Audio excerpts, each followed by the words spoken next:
নির্বাচন ও ক্ষমতার পালাবদলের জন্য জনগণ গণ অভ্যুত্থানে অংশ নেয়নি, তারা এসেছে ফ্যাসিবাদী শাসন ব্যবস্থা বিলোপের জন্য। সকালে রাজশাহীতে একথা জানান শ্রম ও কর্মসংস্থান মন্ত্রণালয়ের উপদেষ্টা আসিফ মাহমুদ। জাতীয় পেশাগত স্বাস্থ্য নিরাপত্তা বিষয়ক গবেষণা এবং প্রশিক্ষণ ইনস্টিটিউটের উদ্বোধনী অনুষ্ঠান শেষে সাংবাদিকদের প্রশ্নের জবাবে তিনি বলেন, জনগণের ইচ্ছা পূরণের লক্ষ্যেই অন্তর্বর্তী সরকার সংস্কার কাজ চালিয়ে যাচ্ছে।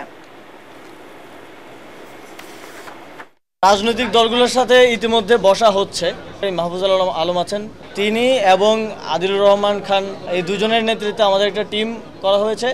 ওনারা রাজনৈতিক দলগুলোর সাথে রেগুলার বেসিসে বসছেন এবং অফিসিয়াল বসার বাইরেও আনঅফিসিয়ালি যোগাযোগ রাখছেন, যাতে আমাদের মধ্যে কোনো প্রকার ভুল বোঝাবুঝির সৃষ্টি না হয়।